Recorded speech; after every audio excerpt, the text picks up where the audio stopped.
Vous contestez le fait qu'Ensemble soit devant vous à 20 000 voix à peu près? On le conteste parce que c'est contestable. Voilà. C'est-à-dire qu'il y a une espèce de tripatouillage pour essayer d'arranger les résultats. En fait, de manière très simple, il y a des candidats qui ne sont pas comptabilisés dans la NUPES alors qu'ils sont soutenus par la NUPES depuis le début. Lesquels? Polignac et Potier, Dominique Potier en Meurthe-et-Moselle, Hervé Solignac en Ardèche, excusez-moi. Et puis d'autres qui sont à l'inverse des dissidents En Marche et qui sont comptabilisés dès le départ dans le score d'En Marche. Donc on fait des choses d'un côté, on ne le fait pas de l'autre. Nous, on est pour nous à 26,8% des voix. Donc on est devant. Parce que Dominique Potier, lui, n'a pas voulu de l'investiture de la NUPES. Peut-être, mais il est soutenu par la NUPES. Et vous verrez que vous verrez qu'il siégera dans un des groupes de la NUPES. Donc c'est encore une fois, Monsieur Darmanin, à l'inverse, inclut des candidats d'En Marche qui sont des dissidents d'En Marche. Bon, tout ça, c'est fait pour essayer d'arranger les résultats. Mais c'est-à-dire, vous accusez juste Gérard Darmanin de tripatouillage, c'est ça? Des résultats. Et quand vous comptez des choses d'un côté, vous les comptez pas de l'autre.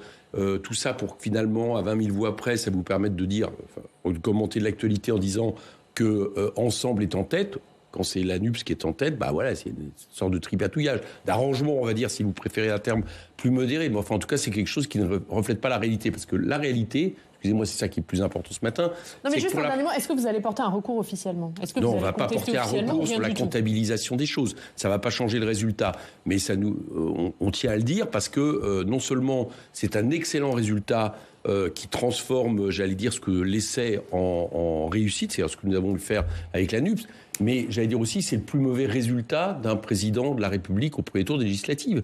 Voilà, jamais un président n'avait fait moins de 32%, et ils sont dans une grande difficulté parce que non seulement nous pouvons être majoritaires, mais il y a quasiment une chose, à mon avis, certaine, c'est qu'ils ne vont pas avoir de majorité de toute façon. Donc ils se retrouvent dans une situation très complexe. C'est une défaite de premier tour pour M. Macron et une défaite encore plus grande du Premier ministre qui, je vous rappelle, Mme Borne, est la chef de la majorité.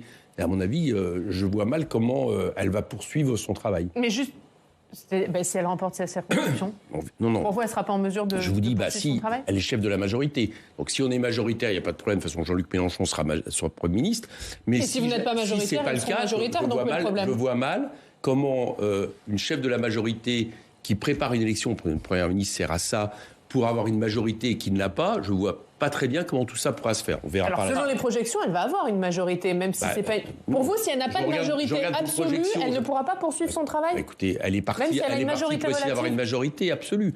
C'est une analyse politique que je fais. Je vous dis, dans tous les cas, à mon avis, Mme Borne ne sera pas la première ministre par la suite. D'abord, une chose parce qu'elle échoue, et deuxième chose, de manière un peu plus certaine, parce que Jean-Luc Mélenchon sera Premier ministre.